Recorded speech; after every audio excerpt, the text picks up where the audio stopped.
need to make some important decisions.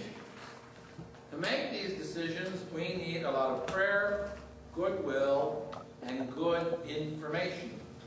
Tonight is about the third of these three legs of this stool, good information. Your prayers and your goodwill, I am presuming. The good information requires we look not just at small pieces of the puzzle, but also the overall shape of the situation. And that's our objective tonight. I don't hope that we will come away with decisions about what to do, or plans how to proceed, or concrete action steps. I do hope we will all come away from here with a much better understanding of the scope and the content of the challenges we face. Our objective this evening is understanding. We are going to throw a lot of information at you. It is not necessary that you get all the details down pat. If you get the general outline of the scope and shape of our situation economically, structurally, physically, then we will have accomplished my goal for this meeting. We are here, first of all, to learn.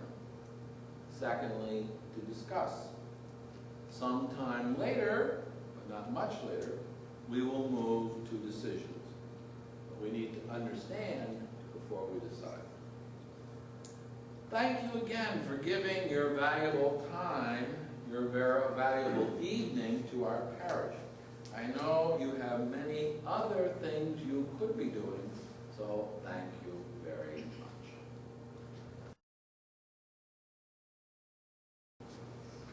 I'm pretty sure I know most of you, but for the few who I haven't had the opportunity to meet, I'm Michael Flayhigh. I'm on the pastoral staff here at the parish. This is pretty much our schedule for this evening. Father Chuck has obviously introduced why we are here. Christopher Kennedy is going to talk a little bit about the background history that got us to this place. Trista Leese, the head of the Finance Council, is going to give us an update on our finances. Randy Hagman, who's on the Property Committee, is going to talk about property. Jennifer Anderson, our Director of Stewardship and Communication, is going to talk to us about rural stewardship. And Marty Salas, our Director of Religious Education, will remind us over and over again about what lies underneath this, and that's that pastoral. That this is not just a business decision. This is driven by a mission of the pastoral community. And then I'll talk about what's next. Okay? Something I want to kind of put in your mind straight up is that we certainly are going to look at a number of challenges this evening. We have a number of challenges financially and structurally in front of us.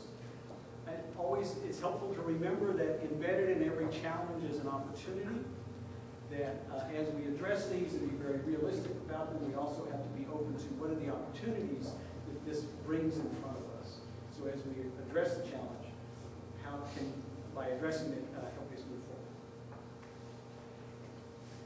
We thought the best place to start is to go back where this conversation began back in 2004. It was at 2004 we had a completion of a multi-year parish-wide conversation on what we should be about structurally on this corner of the drag. And out of that came a fairly full and rich master plan. And so to kind of remind us of that, remind those of us who were back here back in 2004, and those of you who were newer to the parish since then, to sort of give you a glimpse of that, we pulled some excerpts out of a DVD that we produced that we used to introduce to the parish. So we open those now. It was 1908, and Austin was a town of 28,000 when Bishop Nicholas Gallagher decided the state capital needed a new Catholic parish. He wrote to the Paulist Fathers, a young religious community known for their creative approach to spreading the gospel. He invited a missionary community to come to Austin. He wanted that missionary spirit that the Paulists would bring. From the beginning, St. Austin's Chapel, as the new church was called, attracted a devoted congregation. Less than a decade after St. Austin's Chapel opened its doors, Paulist Father J. Elliott Ross established a parish school. With the Dominican Sisters of Houston in charge, Newman Elementary School opened in 1917 in a small cottage on San Antonio Street, enrolling 46 students in 6 grades. Yeah, our parish school has been a very important part of our mission for a long time. It is a witness of the importance of Catholic education for those parents who choose that for their children. Like Austin itself, St. Austin's continued to grow. By 1950, the little frame and stucco chapel could no longer hold the congregation. The school, too, was suddenly too small. Enrollment doubled between 1951 and 1952. Building fund drives began for both church and school. In the 50 years since the new church and school were dedicated, the parish has continued to grow, not only in size but also in the scope of its mission. Along with the Universal Church, St. Austin's changed in response to the Second Vatican Council. The parish was becoming a place not just to go to church on Sunday, but to put into practice what it means to be a Catholic. All of us, by virtue of our baptism, are called to be a part of the mission of Christ. And the parish church and the parish staff exists.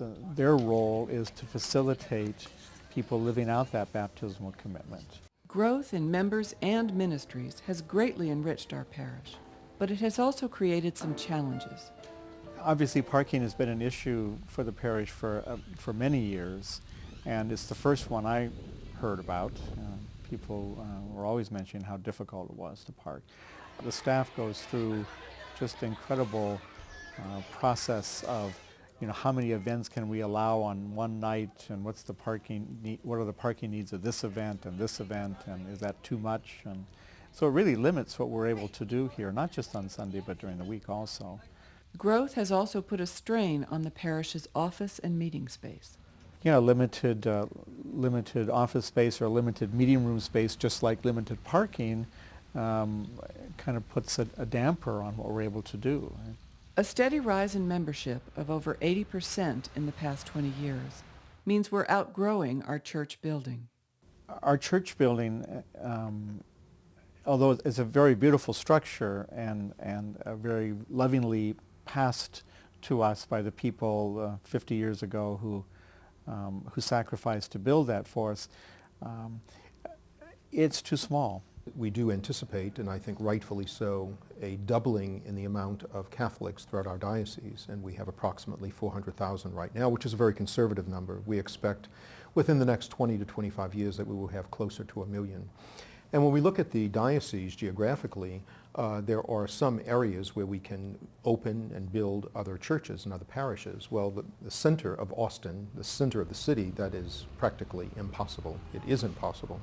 And so we will be looking towards the parishes that already exist within the central part of our city to grow in numbers and also to have the facilities to be able to serve and to hold those numbers. If we're serious about evangelization, which is one of the missions of the church, and it's part of the mission of Christ, to reach out, and if we're serious about reaching out to those people that only come to Mass on, say, one Sunday a month, or Ashes or Palm, or just Christmas or Easter, then we need to prepare to receive them and to have facilities that will accommodate them. We shouldn't just be content to let them kind of drift away someplace. The changing needs of modern education have challenged the school as well. I'm sure when this building was built 53 years ago, that it was adequate for the kinds of programs that existed. As our programs in offering quality Catholic education has grown, we have outgrown our current structure. We have expanded into other areas of the parish campus, which is asking our children to cross an alley, in some cases 8 times a day. There's a concern of us on a daily basis, an hourly basis for the safety of our children.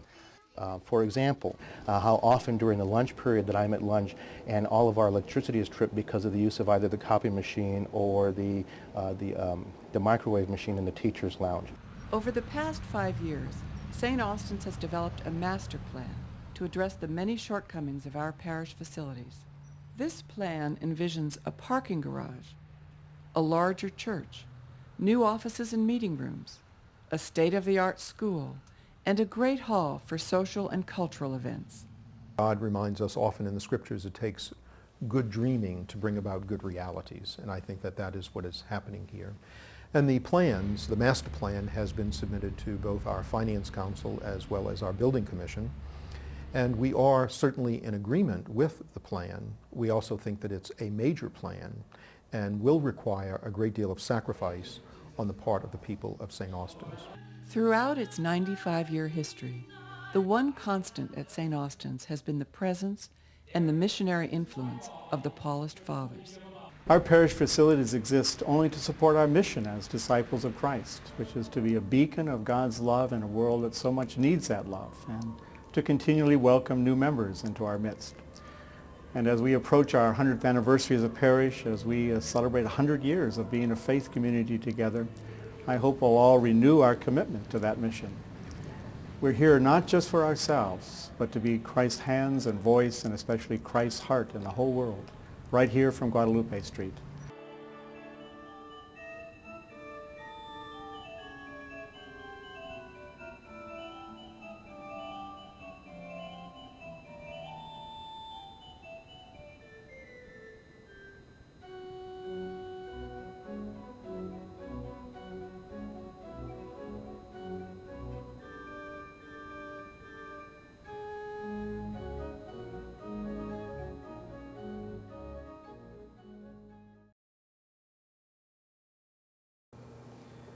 So that was 9 years ago.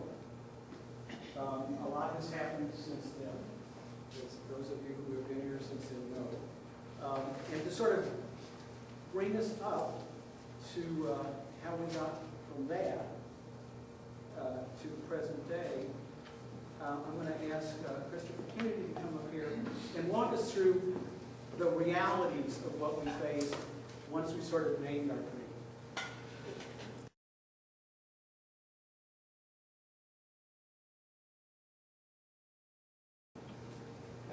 As I told a couple folks, I started this process, I had a lot more here. Late slides, 15 years later. As a reminder for those that don't know me, I am Christopher Kennedy. I've been on the Finance Council and the Pastoral Council Building Commission, and it's been part of every presentation we've taken to the diocese over the years. I'm also the baby brother of the school principal. To go back on the master plan was really something driven to us by the diocese, when the diocese was very clear about the fact that because you were landlocked at this property, and they too were doing a lot of new controls within the diocese itself, it said, we're not going to let you move forward until you get a master plan in place. Because you're landlocked, we need to know where the growth will happen before we're going to let you get started doing anything. And then pretty much the instructions was, and the first thing we need you to do is build parking. Until you can prove to us that you can handle the people that are going to come your direction, parking needs to be the first piece. And the clarity of the master plan was really not about where the concept of where the building blocks could be, knowing that each pastor may have his passion regarding what could go next or what could go happen appropriately. But the concept was to get the parking garage done first, knowing that that's where we would not waste the landlocked space for any other future decision that would take place. So really, most of this conversation is to get us back to what started it, which was the parking garage. And that started pretty much with the 2004 finalization and the approval from the diocese that we understand you know where your parking garage was going to go. For most folks, that we had a couple years where we had stops and starts because we never had access to buying some land around here, and then when the current parking garage came up, it came up pretty quickly after we were 90% done with the master plan putting the parking garage on this property. So that had to slow us down for a couple years. So that pretty much got locked down in 2004. We went out for the $5 million campaign. Diocesan approved in 2006, which led to us moving forward with $4.5 million that we collected on the campaign, pledges to the $5 million goal, and that was a 5-year payout for a number of parishioners. So it was 5 years before we got all that money collected. Did the groundbreaking in 2007, and luck of our draw. We started construction at the highest peak in the Tech Austin economy at that moment in time. Everything in the economy is going great. In the fall of 2008, the crash happens, and we're out there with contracts and everything else. That's probably at the peak of its time. And then we're living with a garage and retail space that in a down economy isn't leasing the way we had thought. So it's just the cards were dealt.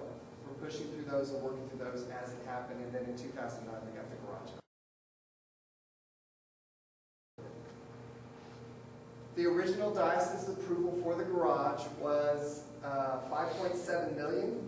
After we got the concrete, the steel, it jumped about $2 million more. We thought we were going to borrow about $1.5 million. We ended up borrowing $4 million. The land held at the $1.9 million. The acquisition of the land was $1.9 million. Go back on that, Trish, real quick.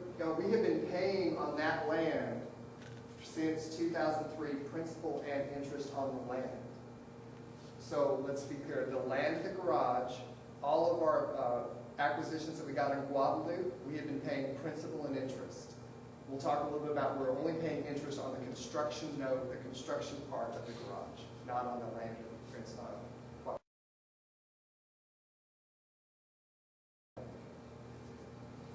So this is how we modeled how we were going to finance the garage and what actually happened. Again, economically, we were on a trend that we were seeing 3% offertory collections happening, and it ends up that we saw about 1% when the economic climate hit with those 2 years after. We thought we could get $3 an hour in parking until the city of Austin decided to put new meters here that then said it could be $1 an hour. So we had to pivot away from that $3 and saw some economic issues happen to us. Leasing, as you can see where we sit right now, we originally thought we were going to have 5,000 square feet of lease space at about $25 an average. We're up to 6,600 square feet of lease space, and it is all leased, but we did not get that leased until the last 6 months or so. So it's taken us that long. But that is going to serve us very well by having that lease space there in the long term, which is what the plan was. And to be clear, we were required, part of the University Neighborhood Ordinance, to have retail lease space on the first floor. That was part of our plan. I think the biggest surprises we found were tanks under the garage because it was chutes. We had gotten a clear beat of help from Texas Commission for Environmental Quality until they dug deeper and found some tanks. They were not sure they were chutes, they were probably homes, we thought. Homes, oil tanks that were there even before the gas station was there. So that was a surprise, about $200,000 after we started construction. And then the construction costs, primarily concrete and steel, drove it an additional 1.6. Unbeknownst to us, as we got our campaign out there 2 years, we had the diocese come in right after us with the capital campaign, and we had the Paulists come right after them. So we had 3 capital campaigns actively going on in our parish. 2 were not what we had thought about. And both of those campaigns finished up 2010, 2011. Actually, their payment period finished in December of 2012. All are now done. So we have been out of anybody having a capital campaign, ours, theirs, and theirs, since December of last year. The school, as we all know, we've had, during some of that period of time frame, we had 4 principals in 4 years, so we had some dip in tuition. We had an air conditioning problem we had to deal with, and then we had 3 pastors in the unplanned type of area. So again, back to the notes, we've been paying principal and interest on all of Guadalupe, and the land over there, the note we've only been paying interest on has been. Just for clarification, could you describe a little bit the Guadalupe property that you're referring to? Right, so the Guadalupe property, we have Edgy Heaven. Edgy Heaven's a parking lot. We own the one first, we own the one second, we don't own the one third. So the one that is contiguous to the church we do not own, but we own the other 2. And in the master plan concept, originally, we acquired all 3 of those. The current ordinance, we believe in writing it, would have allowed us to at least temporarily close the alley during school time. It'd have to be for fire trucks, but we could probably close it because we would control 50% of the alley. That's been our ultimate goal in getting those 3 properties.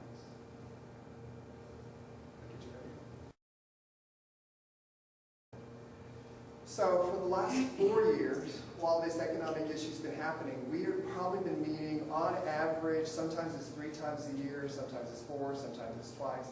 We have been in constant conversation with the diocese. And I'm here to say that they understand, they have been extremely supportive, They've been involved in every conversation. They know the importance of this parish in this neighborhood and in this community, and understand that they have skin in the game for the decisions that have been made up to this point. So I just can't say enough how positive it's been. We've also brought them into every kind of conversation. So we have been talking to them about scenarios and say, what do you want to do? We're here to write out the economy. If we're going to write out the economy, we need you to help us as the banker, allow us just to focus on interest only and principal. If we're looking for the long term, not the short term, to write this out.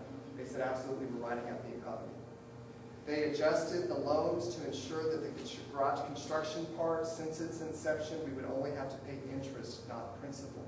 With the hook that the minute you get all that retail space leased, we want to start a principal payment. And that started when we got it leased about 6 months ago. Now our intent was to do a capital campaign to start paying off some of that debt because we were out of capital campaign.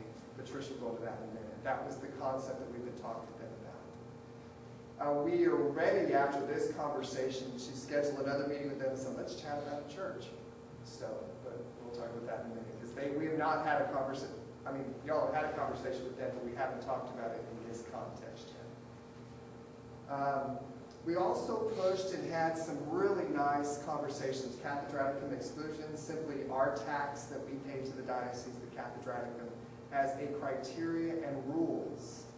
We have challenged some of the rules with some knowledge that I think has been deliberate and very appropriate for our community that doesn't face other churches and other parishes within the diocese. I don't know of any other church, Catholic church in the diocese, that has retail space, that has a subway. There are different conversations that we've had with them that said, we don't like the way the tax code's written, the Catholic Code. We don't think it's fair and equal. And they've adjusted. They've done a lot on depreciation for us. They've done a lot on clarifying some school subsidy issues we had. Where's Rick? I don't remember the exact dollar amount. Do you? Rick, how much was the total cathedraticum reduction in operating costs that we were able to negotiate? What did we see on the budget in the past? Well, the depreciation. Just in total, was it about 30,000? Probably closer to 35. So about 35,000 a year in money we're not sending to them that we're able to keep on our property, which is a really nice thing. I just want to make sure they really, really were supportive in a very deliberate way. So great relationship going on there.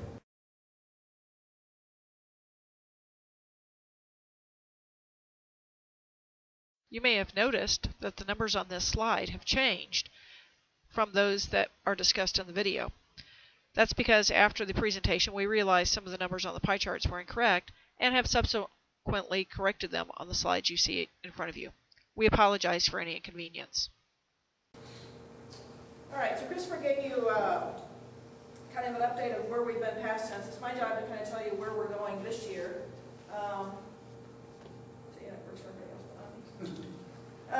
So let me start with revenue numbers.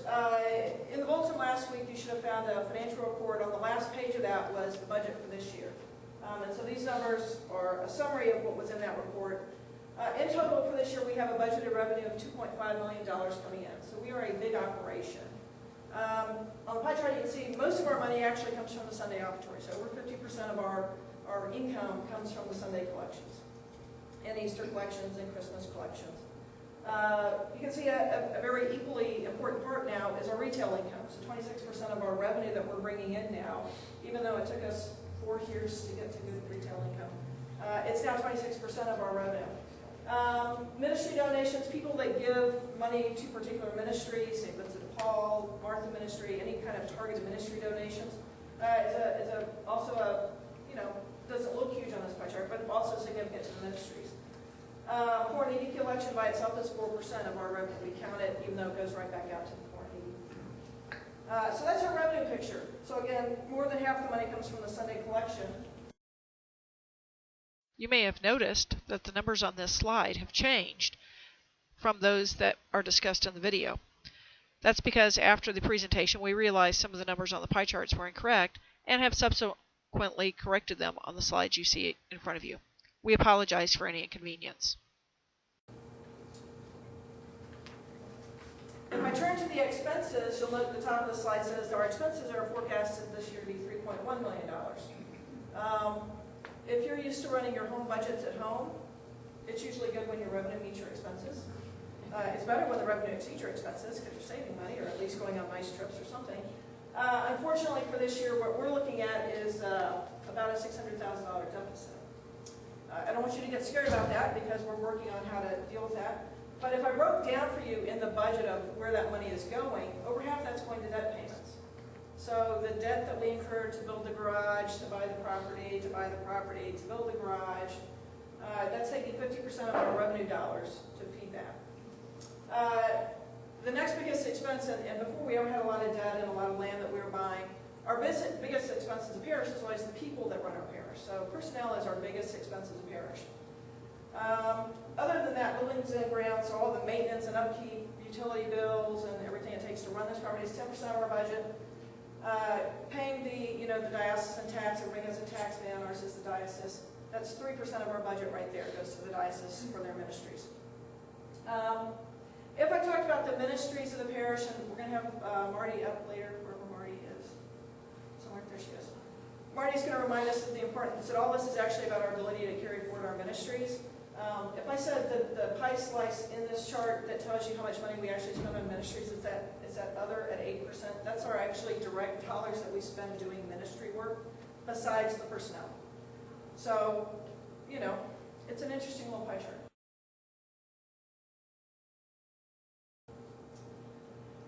Christopher alluded to this, but it doesn't go without saying. While it can be scary to think about that we have a $600,000 deficit, the diocese is our banker. It is not like we have the ability to go down to the Wells Fargo and take out a loan and renegotiate the terms or anything like that. For good or bad, but I would say it's generally been a good experience. We are tied to the diocese. For many years, this parish has generated excess revenue, so excess money. And money that we have sat on has generally gotten pooled with the diocese, and they manage that pool for all the parishes, and they invest those dollars. And it's those dollars that they loan back out to parishes to help do the things that we've been doing with their money. So, our banker is friendly. It's our banker. We don't really have a choice of our banker. And we think that we want to keep good relations with our banker. Right? Until the next slide. So it's important to understand, if you got nothing from the expense pie chart, obviously the biggest problem that we have facing us right now is the debt. And so we thought it was worth you folks saying, well, what is our debt made of? We have lots of different moving pieces to it. So Christopher alluded to the properties that we bought on Guadalupe.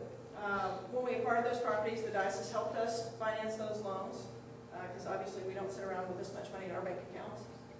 And so we have 2 notes that are left outstanding, 15-year notes at 6%. And yes, the diocese sets the interest rate. So we have spent a fair amount of time in our finance council meetings deep breathing every time they show us the interest rates, but there's not much we can do about the interest rates. When we bought the MLK property on which the garage sits, that was originally $1.9 million purchase. The current balance is $1.2. We have been paying on it since we bought it. It also is at the 6% interest rate for 15 years. The last 2, it says garage 1 and garage 2. It's not that we built 2 different garages, because if we did, I'm sure we'd all know about it. We only built 1 garage.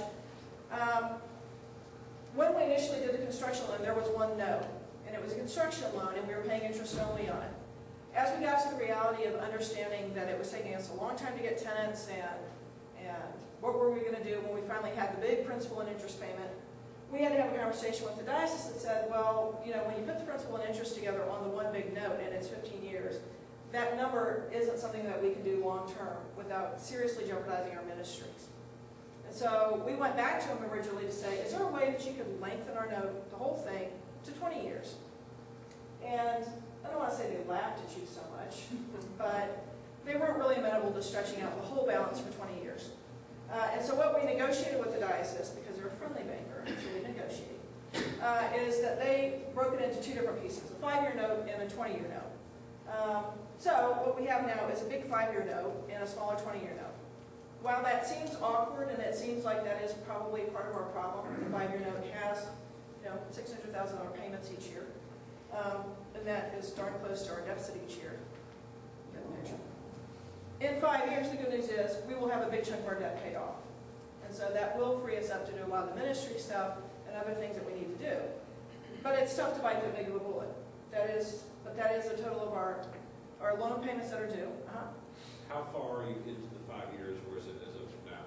Oh, I think that started July 1st, if I'm not mistaken. So, we just started. July 1st this past year? This past year. That's the start of that's the start of all of our fiscal years. So that started July 1st. So as we said, Finance Council, you know, we're pretty creative folks, but at the end of the day, we're bean counters too, a lot of us. We sit around and think about, well, what options can we give to Father Chuck to proceed with? How do we possibly make up a $600,000 shortfall? One option is obviously, well, can we just do nothing and see how the diocese goes? But we don't really think that that's a viable strategy. We think the diocese might want to come talk to Chuck at some point.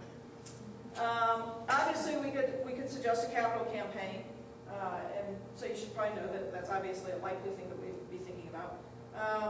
But doing capital campaigns for just debt reduction isn't usually the best thing to raise money for. We know sitting out there, and you'll hear in a moment from Randy with Property Update, we know that there's some church issues coming, so we don't know if that'll be a capital campaign. There's rectory exterior issues coming. We don't know about that. We don't know what any of that means about the master plan. If we fix things, don't fix things, what's that mean for our future? Other things that we're trying with the capital campaign, doing other things, you know, exploring whether we should sell properties that we have. Should we sell the Guadalupe properties, for example? Do they make sense? Should we hold them? Would the diocese ever let us contemplate selling them? That's on the table. Increasing stewardship. There's, if I had a show hand, how many of you were even here when we did the original master plan campaign? Some, but not all of you. You know, a fair number of our parish turns over every year. I mean, we know that we have new people coming in every year. We know we have people leaving every year. So we know that there's also room for stewardship growth, which is Jennifer's area of, you know, expertise and responsibility. So we know there's lots of things that we're going to have to do over time to kind of address the thing. It's not going to be one solution. So we know we're looking at a combination of things, and we want you to know we're not done thinking about it, but that's kind of where we're starting. I want to point out one more thing. Yep. I don't want you to think that this is it. No. Since this is an information night, Yeah. the door's not closed on ideas. We're just trying to lay as much as we know in front of you, but don't feel that if you have something, another option here, please put it on the table. Right. I have a question. Yep.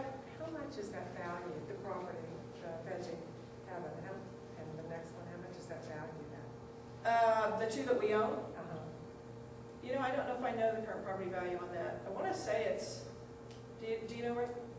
The Guadalupe property? Yeah, the value of the Guadalupe property is on the books right now. I don't know that. How many square feet? Randy Day, you got any feel? Yeah, they're probably worth collectively $400,000 to $500,000. Combined, both. Yeah, I was going to say Maybe it's more. 250 It each. could be well in excess of that. They're on the book. They're probably on the tax rolls for $200,000. They're probably worth 2 to 2.5 times that. So. Right. And is that viable to even consider that they would want to buy it? Everything's viable. Well, You know, it depends. It depends on what we as parish think our best move is strategically. We don't do anything in a vacuum. You know, a lot of people will say, well, who's going to make the final decision? And then we look at Chuck. And then Chuck's next comment usually is, well, and then it's the diocese's input as well. So we don't get to do anything in a vacuum. If we decide our best move is to sell property, then we would also be talking with the diocese, and then they would have a vote about whether they think that's a good move for us as well. but my question is, do they want to buy it? Does the diocese want to buy it? No, the businesses that own their. Oh. I doubt if the businesses that own it would want to buy the property. Don't take that. That doesn't mean somebody else might not want to buy it, but I don't think those businesses would. Are there other questions on the finances or kind of current state, looking forward budget? Clarity around the restrictions of banking, is that just a Catholic diocese rule, or is there some other, or is it just a desire, or what? What is the rule? The diocese actually has norms for finance councils, and they've promulgated for every church in the diocese. It's their rules, so they have set a series of norms about how they want parishes to do business with them, and so that's... We are the diocese, and diocese is us. Yeah. I mean, it's not that really Give separate. I ourselves mean, better. everything actually is in the title of, doesn't say St. Austin Parish, it says Diocese of Austin. That's what's on the actual title of these pieces of property, okay? All this stuff actually belongs to the Diocese of Austin. So we are the Diocese, they are us. We're a wholly owned subsidiary. Reporting to the parent company, as it were. One thing to that. Yeah, go ahead. No, Yeah, one thing on absolutely. that, which is the huge takeaway for me that took me a long time to get from the diocese. The diocese has chosen, and I'm not sure if all Catholic dioceses, but ours definitely has, that they go to the banks without any of our assets as underlying collateral for that loan. Because of whatever choices they've made regarding a risk tolerance issue, we walk in without collateral supporting that loan, so our interest rate automatically is a little higher than anybody else. Because they philosophically made that call. The rate's probably less of an issue than the term. And the term is on their whole portfolio. So Savio, the Grove, St. Michael's, everybody's in their portfolio. So we don't have a look at how they model their portfolio, of how they're getting all the other growth in Central Texas County. So that's why we can't renegotiate with them for our particular loan. We can't get a loan, mortgage loan that's lower than. We cannot negotiate with anyone else but the diocese. But as you've already heard, we really renegotiated at least once, Could we do it probably again? twice. And certainly we can always go back to them. I mean, they understand. They only succeed if we succeed. Yeah. So, They understand that. They get that. but one of the responsibilities that we have as a subsidiary of the corporate parent, if you were, we have the responsibility to make sure we're being good stewards and that they understand that we're being good stewards. So we can't, they have to trust that we've looked at every possible option before we go back and say, yeah, we just really can't make that no payment. You're going to have to cut us some slack. Important to understand that St. Austin's in the diocese is somewhat unique. We are actually a very profitable parish in the grand scheme of the universe of the Catholic Church in Texas. Understand there's a lot of churches in the Diocese of Austin that lose money.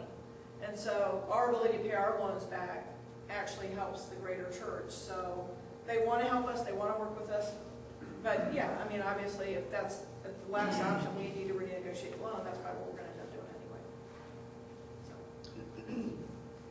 Perhaps the point, I think, that maybe is that your negotiation on the 5-year, 20-year, they wouldn't do the, because that's a huge capital expenditure to put on a 5-year payback. And so they wouldn't entertain putting the whole thing on 20-year?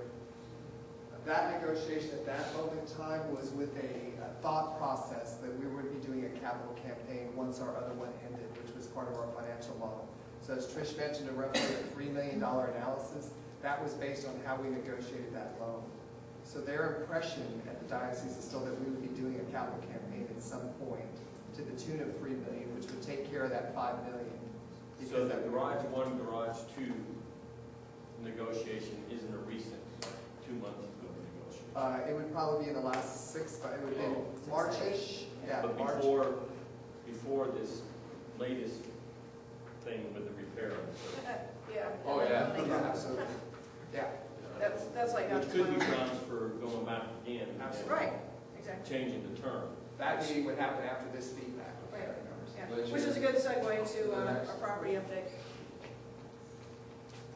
So where's Randy at? Right here. Hey, Randy.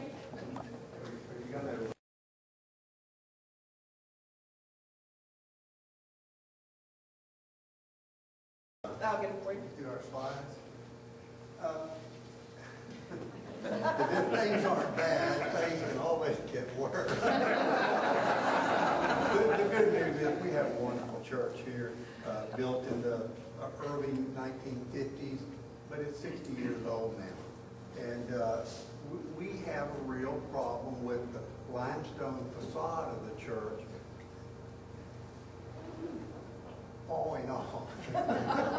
It's the easiest way to say that. But the way the limestone is anchored is with steel anchors that tie that stone back to the actual face of the building. Well, over time, moisture has been able to get into that area and rust those anchors.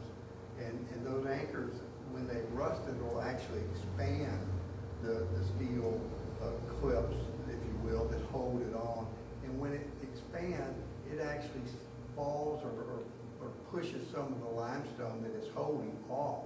And if you walk around the church, you will see several sort of half-moon shaped pieces of stone that are missing.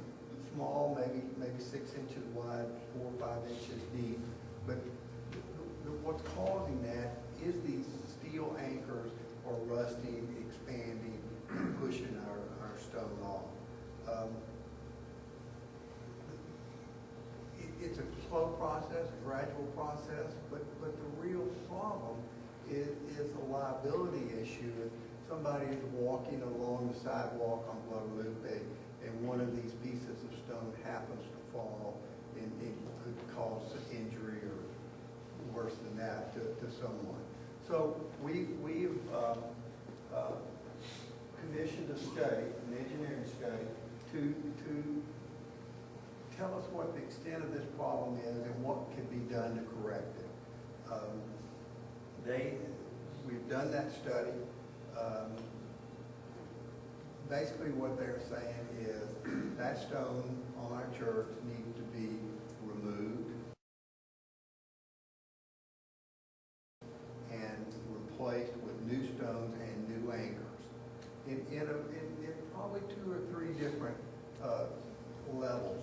We could take all the stone off and replace it with all new stone and all new anchors. We could take just the portions that we see damage to now and try to replace those with new anchors and new stone. Or we could, well, those are really the two types that we can do. Just what we see now as damage, knowing that process is continuing to occur and will even get worse over time. Or take the more bold step and take all that stone off and replace it with new anchors. John, I'm sorry. Right now on the information that's up there, the top one, all new exterior, and the next 2 are really all the same. It's repairing all the stone on the church, not repairing 70. Do 70% of the stone. It's when the entire stone repair takes place. That's right. There is some stone that doesn't show this, like larger pieces of stone, lintels over windows and doors that are not showing the same type of decay or spalling. And we might be able to reuse those, even though we take them off, put new anchors in, but still be able to reuse that existing stone. This third option, the least expensive option, was to, where we're seeing the problem occur most is areas that get the most sun. And so we'll see that, well, I guess what we're saying, The least sun. The north and the east, the areas that get least amount of sun so it doesn't dry out. The ones that stay more wet and the rusting problem is worse on. We can just try to do, yes. Is what you're talking about tonight a cosmetic issue, or does the problem go deeper into the structure? It is a cosmetic issue. The structure of the church, the steel that supports the church is not in jeopardy at all. It is just the connections of this facade limestone that we have that is the issue. Expensive issue. Could I clarify that? I've been involved in church renovation projects in New York and in San Francisco, and every time you start a project, there's something called unforeseen conditions. From the architect's engineer's study, this is what we know. Okay? But what this tells us is the church is not going to fall down. This is not that kind of structural problem. Correct. And therefore, this is not the kind of thing where the tower is going to fall over or we have to respond immediately where it's critical. It's not a crisis situation. We fortunately have the time to study this in terms of looking at other firms and other possibilities so that we can do this right. But one thing you will see happen very quickly is we're going to put structure up in front of the church, a pedestrian walkway, if you will, is protected so that anybody walking along the sidewalk on Guadalupe would be in a wooden tunnel, if you will, to keep any rock that might be falling from damaging or harming a person. Will you be doing that also? I have two questions. Will you be doing that also on the north side? And the other is the limestone prone to this? Do we envision replacing limestone with limestone or with some other type of We're not certain. We really just haven't gotten that far. What this study was a replacement of the existing limestone. I think there is a lot of possibilities. There might be another type of surface that could be put on. We haven't gotten into it far enough to make any decisions on that. It's an all new stone exterior would envision the option A above is all the way around the church. Is that correct? The church building and the rectory building. Okay. That's where that limestone exists. What's the surface of the church under the limestone? It is a concrete block up behind that stone. Not visually appealing, but structurally sound. And that's what, it's a steel frame. Between the steel members has this concrete block, and then on the exterior facade is this limestone. So the concrete blocks themselves are fine. As far as we know. As far as we know. Any structural issues there, correct. So they look like the concrete blocks that you can get into Home Depot? Exactly. Some people call them cinder blocks. Yeah, right. It is a technical concrete masonry unit. CMU. Yes. What's the projected life of the new clips or steel? Well, now, what they would go back, a similar technique of clips to hold it, but the new clips would be made out of stainless steel. Would have a much longer lifespan than the steel clips that they used in the 50s. More than 60 years, these have... We wouldn't have to worry about it.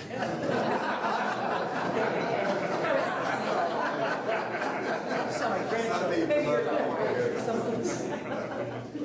But yes, hopefully considerably longer. There's been a lot of research, and this we're not an isolated case. This happens on buildings all over that were constructed in these type of techniques. So hopefully their technology has improved with stainless steel and would last much longer. The other thing, if they reuse some of those blocks, do they clean them, sandblast them or something, because the church needs something like that too? Yes, they would. But cleaning this limestone that's on our church is a real difficult process. You can't use any strong acids because limestone it would eat away at the structure of the limestone.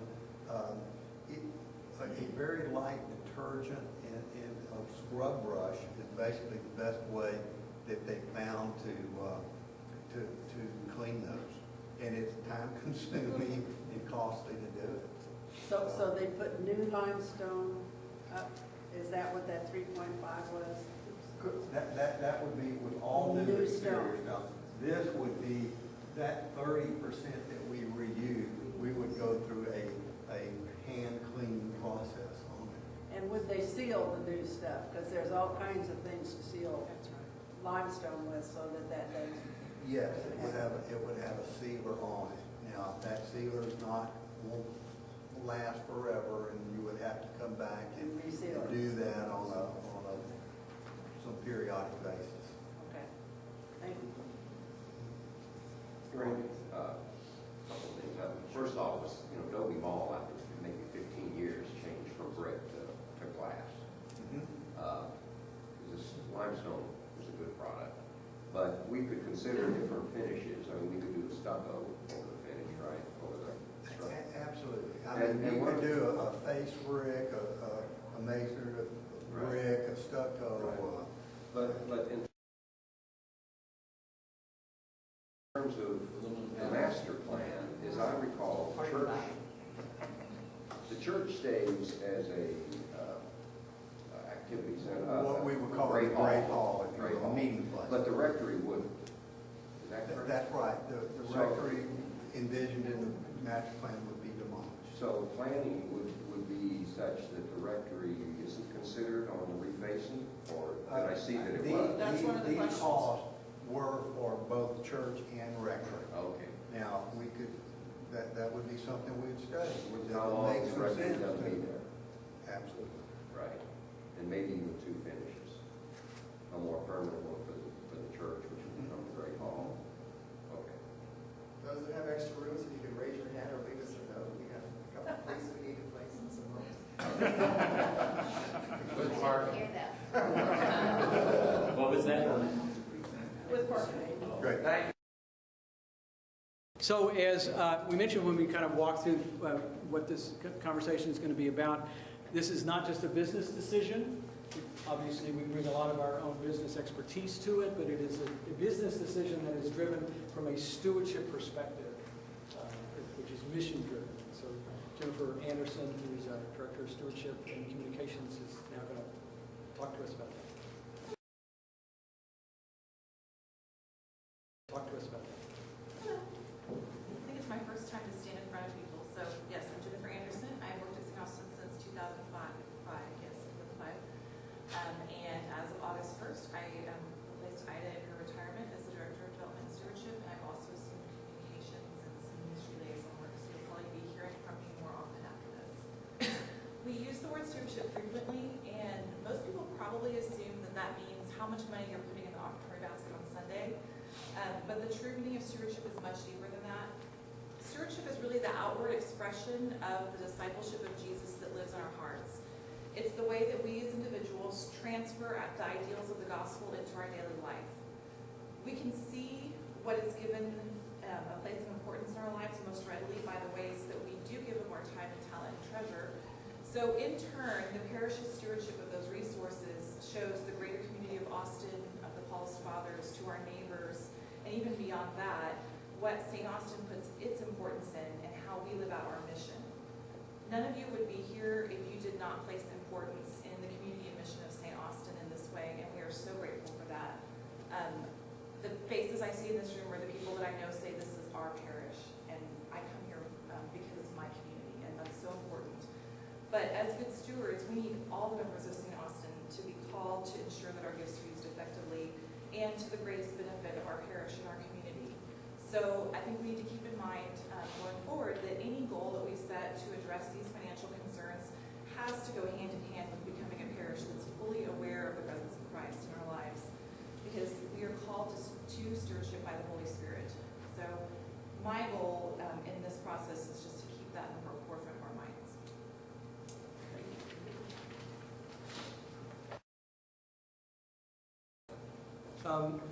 At the heart of stewardship is our mission, and I know if not all of you, most of us are here because the Paulists lead us here, they serve us here, and they certainly have particular understandings of what is their mission and therefore what is the mission of this parish. And working with Marty for over a year now, I think she has a real clarion idea, a very clear idea of what that mission looks like, and so we pointedly wanted to have her come and talk to us about that.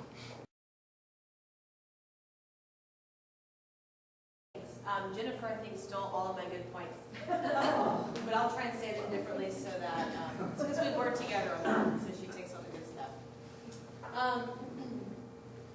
As the video said, and I was really struck by this because it spoke to what we're about here. And by the way, nothing I'm going to say is new to any of you. As Jennifer just said, you all are invested here, so nothing I'll say here is new. But the video said, our parish facilities exist only to support our mission and to welcome new members. That's what we're about.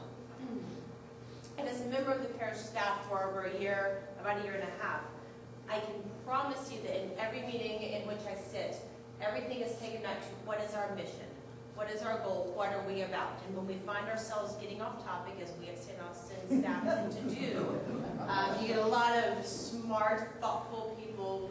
We all want our say. Eventually someone, usually Michael or Father Chuck, says, okay, so what does this have to do with our mission?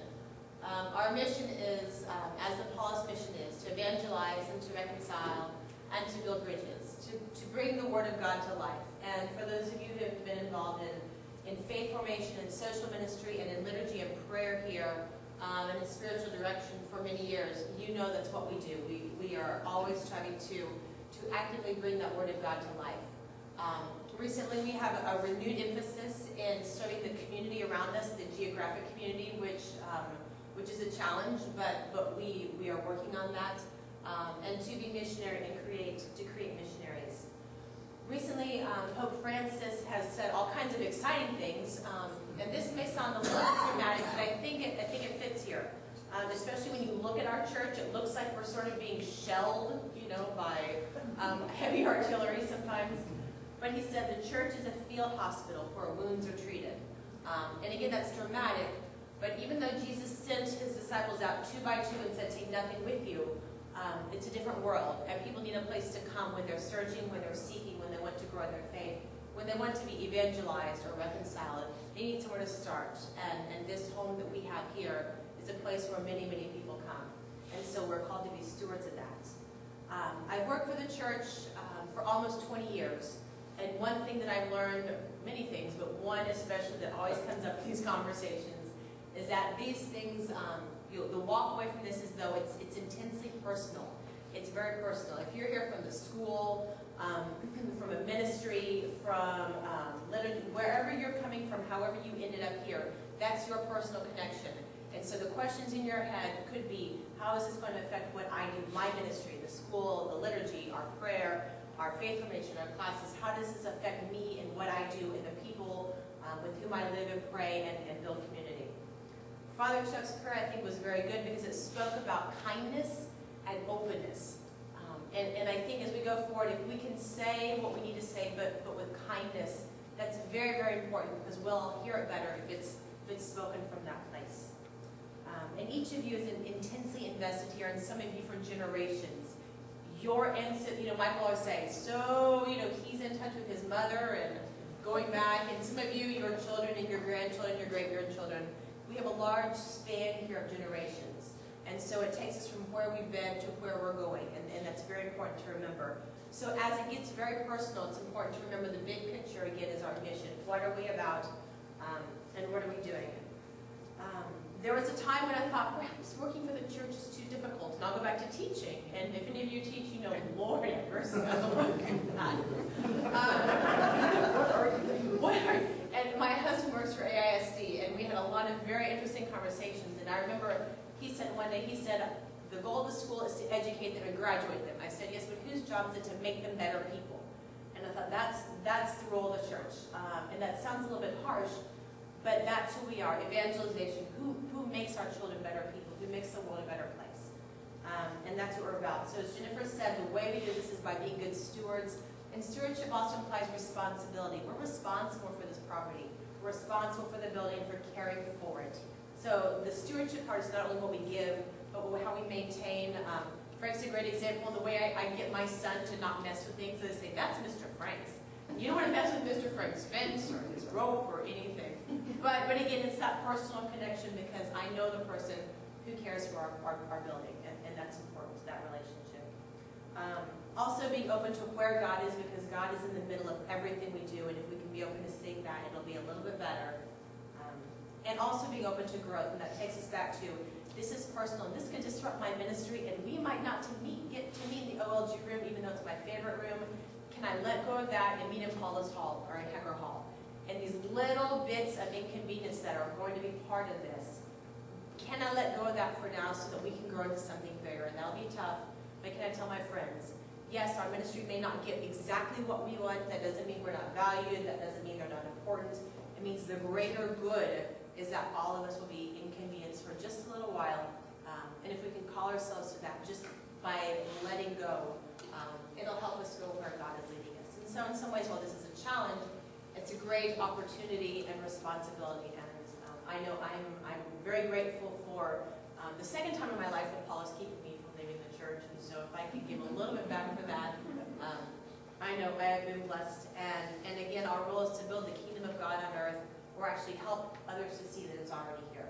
So hopefully as we go forward, Michael will talk about the next steps about how we do that. It's great.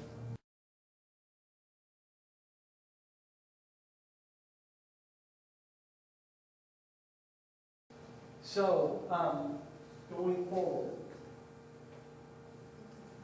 the whole idea of this evening was to put a lot of information in front of you, to, in an organized fashion, start the conversation. And this is sort of how we envision the organization of this conversation.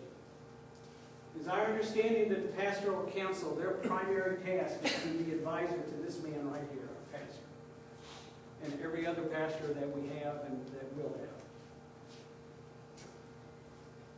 All of the people that have talked to us and hold areas of responsibility in this parish are resources to this conversation that goes on here between this pastoral council and the pastor.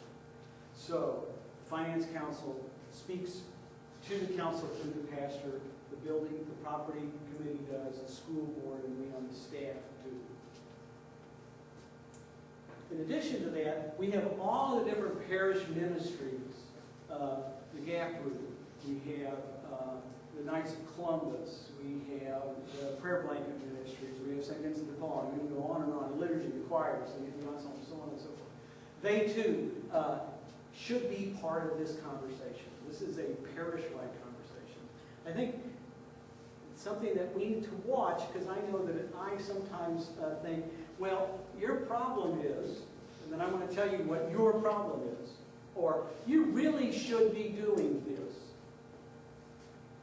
Once I adopt that kind of position, I'm standing outside of this and saying, I'm not part of this. I'm certainly willing to be an advisor to you, but it's your problem. It's your situation, and you're going to have to come up with a resolution. That isn't going to honor the fact that this is our parish, that this is our mission, that it's our time, as the DVD from a number of years ago said. So I would suggest, as you think about this, to ask yourself, what is our situation here? And what is it that we need to do? It's not saying I'm going to resolve all the problems, thank God I'm not going to solve all the problems. But I need to be a part of it. I need to be a part that gets us to some resolution.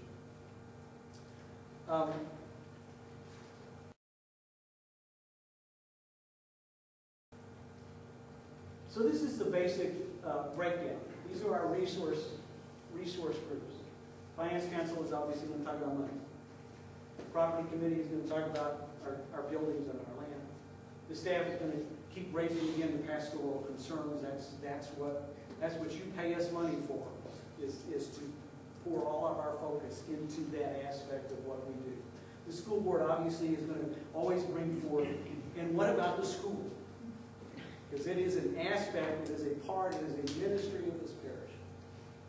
And the pastoral council is there to receive all of this and in a structured way, in an organized fashion, to gather all of this and go and begin the conversation with the pastor, moving to how do we move forward.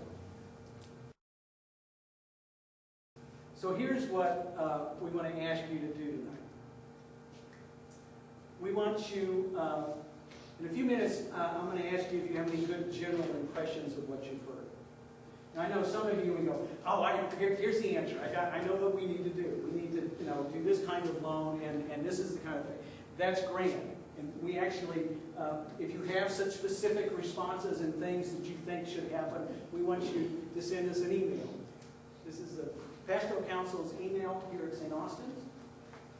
We're going to monitor that all the time, and all of that, everything that comes in will be collected. So that's one thing, is what you have on the top of your brain right now. But if you've ever been in a long-term project, you know that if you come up with the answer immediately, there's a possibility that you didn't see the whole situation. And so your solution may be only a partial solution because you didn't really entertain all that had to be addressed. Or it could be the wrong solution because you didn't see the full ramifications of what you were looking at. So, we ask you to think about what you've heard tonight. This next step is critical. Talk to somebody else about it. Talk to the people who, if you're in a specific parish group, certainly talk with members of that. Talk with the people that if you come over here for coffee on a Sunday morning, or if you go out for beers after a meeting, talk with your spouse, talk with other people that you know. And then begin to feed us just your thoughts. This is an essential part. The council, Father Chuck obviously has the final decision. But he sure needs a lot of our input. One, we have history. A number of us, I can almost point to you, did these multi-year visioning discussions about what is it that we want to be, what are we supposed to do, what kind of facility do we need. We have the vibrancy of this central Austin position. Are we really positioning ourselves well to honor the possibilities that are right there in our neighborhood, etc.? He needs to hear that from us. All of you that have expertise financially, structurally, process-wise, he needs to hear that also. And we need to honor that it's the council that is going to be in conversation. So, go back just a minute. We start off with the master plan. Obviously, that's sort of hangs in the back of our mind, especially for those of us who spend all of those years looking at all those different blueprints and all the other things. Here's a question that ultimately, here's a number of questions ultimately we're going to need to answer.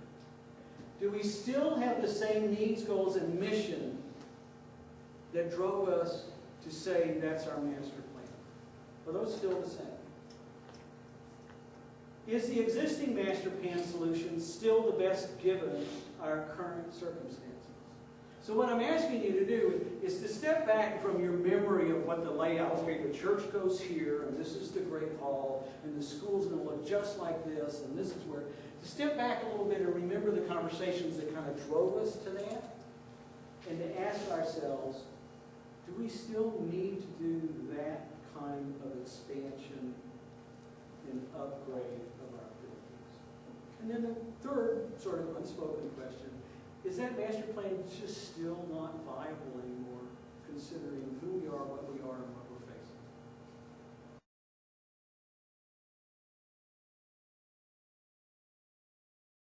The only thing I would add would be if we got some master plan slides if anybody wants to look at it, but as you saw it on the video, the church itself, the church structure, current church sat there no matter what we did in a current design of any kind of master plan.